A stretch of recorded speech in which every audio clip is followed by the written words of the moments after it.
अब सुमन और मनोज आमने सामने लेटे थे और वह दोनों रोमांटिक बातें करने लगे। धीरे धीरे अब वह दोनों एक ही सीट पर आ गए।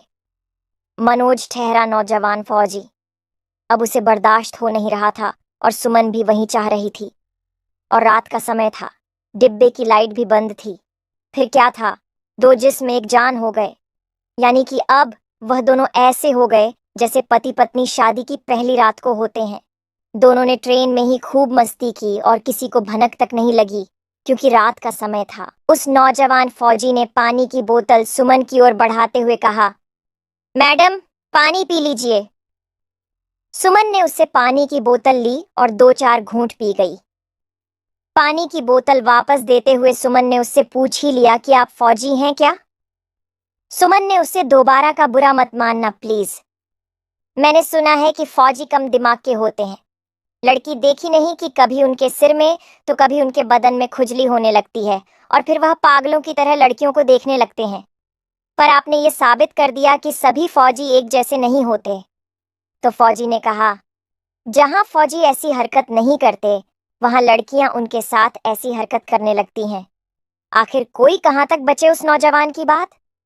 सुमन के सीधा दिल पर लगी बात करते करते नौजवान ने नाम पूछा। उसने कहा सुमन।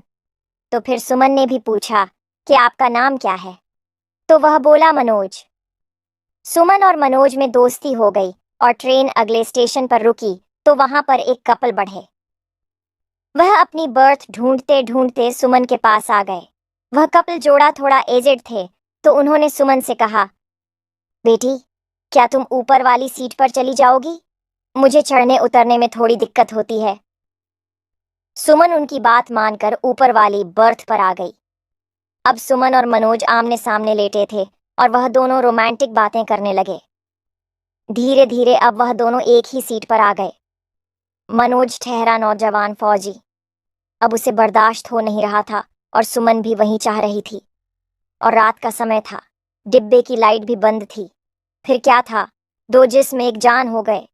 यानी कि अब वह दोनों ऐसे हो गए जैसे पति पत्नी शादी की पहली रात को होते हैं। दोनों ने ट्रेन में ही खूब मस्ती की और किसी को भनक तक नहीं लगी, क्योंकि रात का समय था। रात के 4 बजने वाले थे। सुमन का स्टेशन आने वाला था। सुमन उठी और अपना सामान निकालने लगी। मनोज तो सो ही रहा था। उसने मनोज को कुछ नहीं बताया और उसके पर्स के सारे पैसे निकाल कर वह अगले स्टेशन उतर गई और सुमन ने एक पर्ची पर्स में डाल दी थी। जब सुबह के 0:00 बजे तो मनोज की आंख खुली तो देखा सुमन गायब थी। उसने इधर उधर सुमन को ढूंढा पर वह कहीं नहीं मिली। उसने एक कप चाय ली और पैसे देने के लिए पर्स खोला तो देखा कि सारे पैसे गायब थे।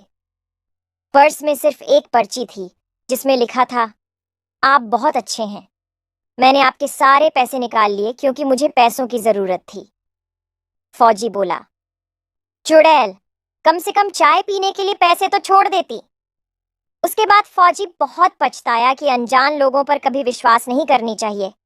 दोस्तों, इस कहानी के प्रति आपकी क्या राय है? क्या सुमन ने सही किया या गलत? कमेंट करके जरूर बताएं।